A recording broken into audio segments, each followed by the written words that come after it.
زمین میں فساد کرتے ہیں، زمین میں فساد کرتے ہیں کی تفسیر مفسرین حضرات نے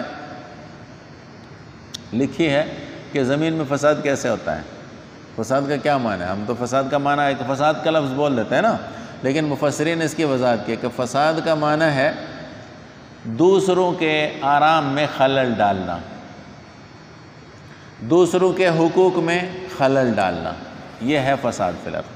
اب اس میں ساری چیزیں آ جاتی ہیں، ساری چیزیں اس میں آ رہی ہیں کہ دوسرے کے کسی عمل سے آپ کو سروکار نہ ہو، یہ ہے امن امان۔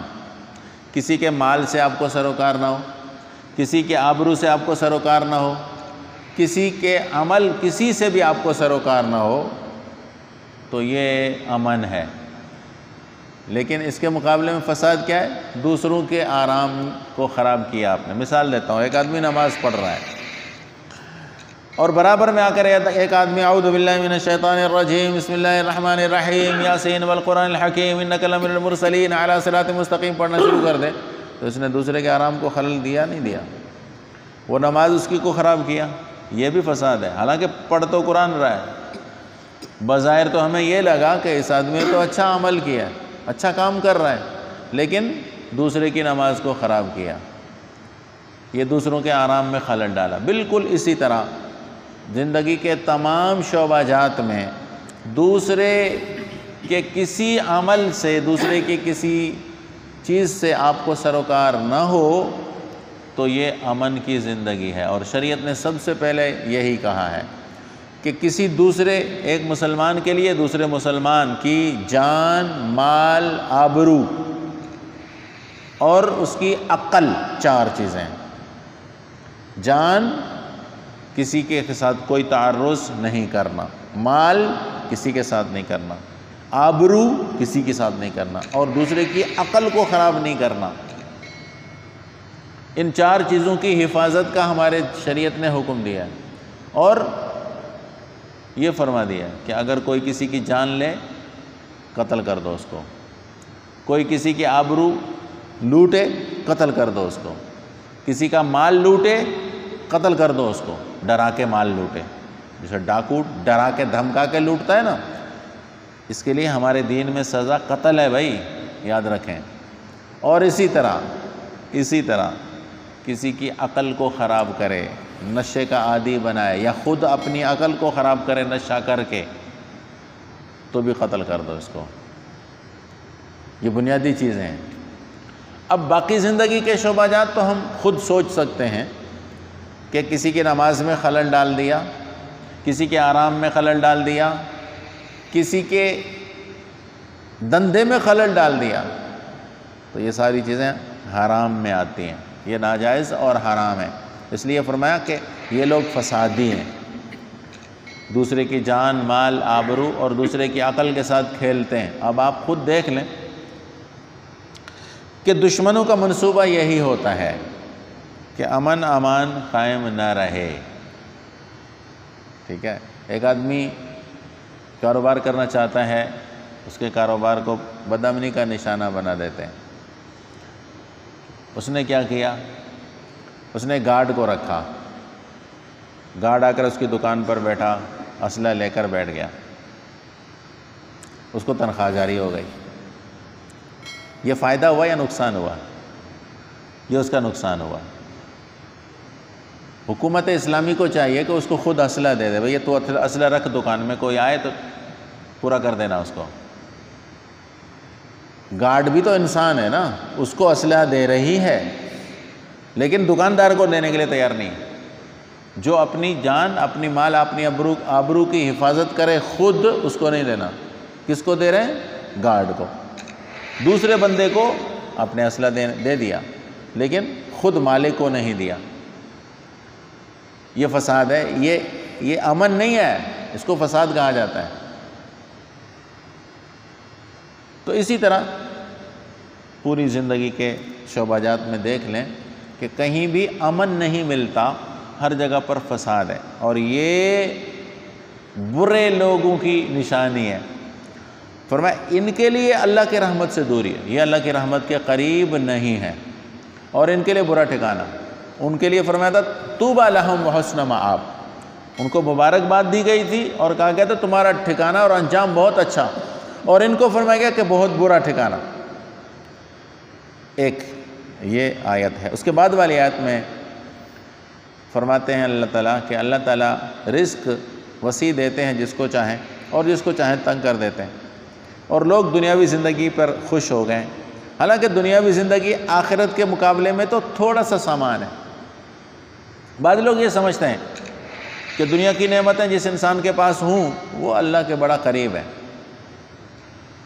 بنگلے ہوں، کاریں ہوں، زمینیں ہوں، مال و جائیداد ہو، بینک بیلنس ہو، تو یہ آدمی اللہ کے قریب ہے، اللہ کے بڑے فضل ہیں اس پر۔ اور جو آدمی ان چیزوں سے محروم ہو اس کو یہ سمجھا جاتا ہے کہ اللہ اس پر نعوذ باللہ کوئی ناراض ہے۔ میں آپ کو ایک مثال سے بات سمجھاتا ہوں کہ ایک بزرگ تھے اللہ والے، انہوں نے ایک نوجوان کو بٹھایا اپنے ساتھ اور ان سے پوچھا بیٹا کیا حال ہے، کیسے ہو؟ تو اس بچے نے، نوجوان نے بتایا کہ ہمارے پاس اتنی جائیدادیں ہیں، اتنے ہمارے کارخانے ہیں، اتنی ہماری فیکٹریاں ہیں، اتنے ہمارے پاس گاڑیاں ہیں، اتنی لینڈ کروزر، اتنی ہمارے پاس پجیرو، اتنی ہمارے بھائیوں کے پاس گاڑیاں، اتنے ہمارے بنگلے، بہت ساری چیزیں گنوائیں۔ اور پھر بچہ یہ کہتا رہا اللہ کا بڑا کرم ہے، اللہ کا بڑا احسان ہے، اللہ کا شکر ہے، اللہ نے اتنا ہمیں دیا ہے۔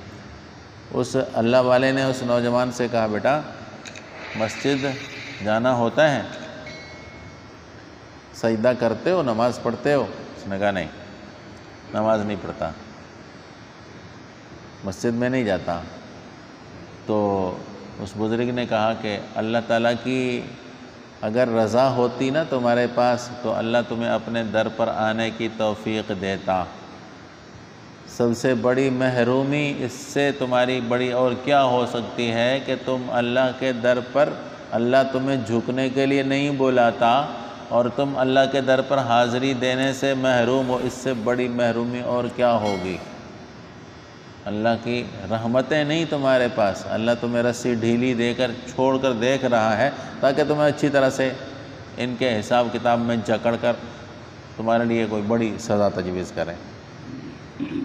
کرم اور احسان اللہ کا یہ ہے کہ اللہ تمہیں اپنے در پر آنے کی توفیق دے، اللہ سجدے کی توفیق دے دے، اللہ تعالیٰ تمہیں گناہوں سے بچا لے، جس طرح ہم اپنے بچے کو، چھوٹے بچے کو گندی چیزوں سے بچاتے ہیں۔ بچہ نہ سمجھ، آگ کا شعلہ اس کے سامنے رکھیں، چمکتا ہوا انگارہ رکھیں، اٹھا لے گا اس کو، حالانکہ ماں باپ اس کا ہاتھ پکڑ کر اس کو وہاں سے دور کر دیں گے، اس لیے کہ یہ اس کے لیے نقصان دہ چیز ہے۔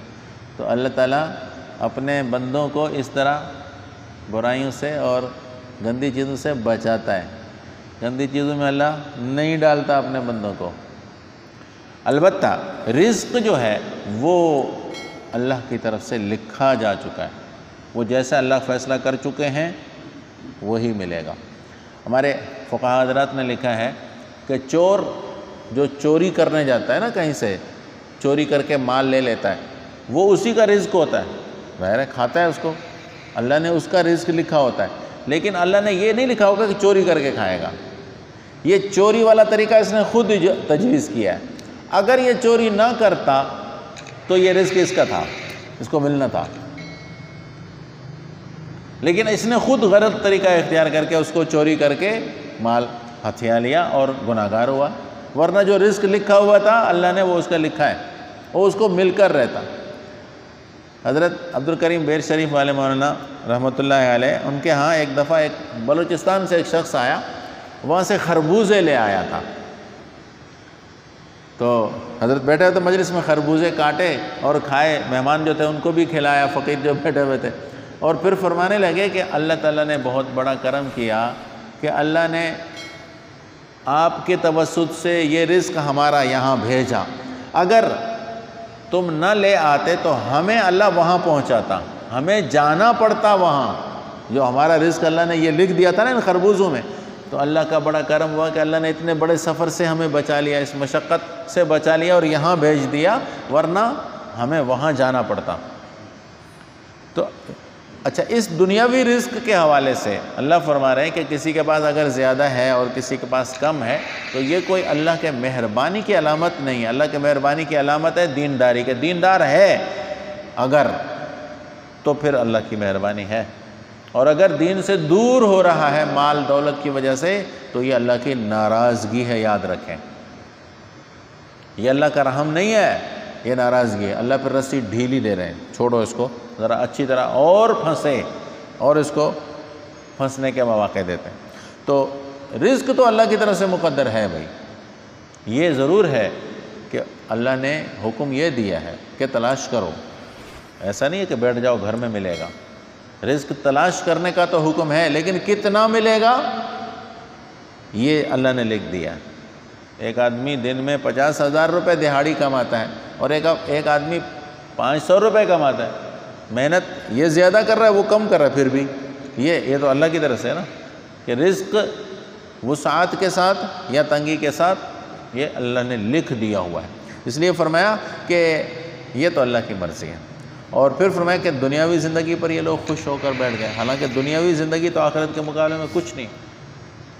حدیث پاک میں آتا ہے، نبی کریم صلی اللہ علیہ وسلم نے ارشاد فرمایا کہ جنت کی حور کا دوپٹہ، جنت کی حور کا دوپٹہ، صرف دوپٹہ، اس کا لباس نہیں، اس کا صرف دوپٹہ جو ہے نا، وہ دنیا میں جو کچھ اللہ نے رکھا ہے، آسمانوں زمینوں میں جو کچھ، سب سے وہ زیادہ قیمتی ہے۔ صرف ایک دوپٹہ، صرف ایک دوپٹے کی قیمت اللہ کے نبی پاک صلی اللہ علیہ وسلم اپنی زبان سے فرمایا دنیا اور جو کچھ دنیا کے اندر سب سے قیمتی۔ اور فرمایا رسول اللہ صلی اللہ علیہ وسلم نے کہ جنت میں جب معراج میں گیا تو مجھے ایک حور سے میری ملاقات کروائی گئی۔ اس حور کی پیشانی چمک رہی تھی نور سے، اور پیشانی پر 2 لائنیں لکھی ہوئی تھیں۔ ایک لائن پہ تو تھا بسم اللہ الرحمن الرحیم، اور دوسری لائن پہ لکھا ہوا تھا کہ جو مجھے حاصل کرنا چاہتا ہے وہ میرے رب کو راضی کر کے آئے۔ جو مجھے حاصل کرنا چاہتا ہے اس کو چاہیے کہ میرے رب کو راضی کر کے آئے تو پھر مجھے حاصل کر سکتا ہے۔ اور فرمایا رسول اللہ صلی اللہ علیہ وسلم نے کہ اس کی پیشانی پر جو موتی تھے اور جو چمک تھی، ان میں سے ایک موتی بھی دنیا اور جو کچھ اس کے اندر ایسے قیمتی تھا۔ تو اصل قیمتی چیزیں تو اللہ نے اہل ایمان کے لیے اگلی زندگی میں رکھی، اس زندگی میں نہیں رکھی۔ اس زندگی میں تو بدا الاسلام غریبا وسیعود فطوبى للغرباء، اس حدیث میں تو فرمایا گیا، نبی کریم صلی اللہ علیہ وسلم سے ایک صحابی نے آ کر عرض کیا رسول اللہ مجھے آپ سے بڑی محبت ہے۔ حضور نے فرمایا مجھ سے محبت کا دعویٰ کرتے ہو یا رسول اللہ؟ ہاں۔ حضور نے فرمایا پھر تنگ دستی اور فقیری کے لیے تیار ہو جاؤ، پھر فقیری کے لیے تیار ہو جاؤ، پھر تنگ دستی آئے گی، مشکلات آئیں گی۔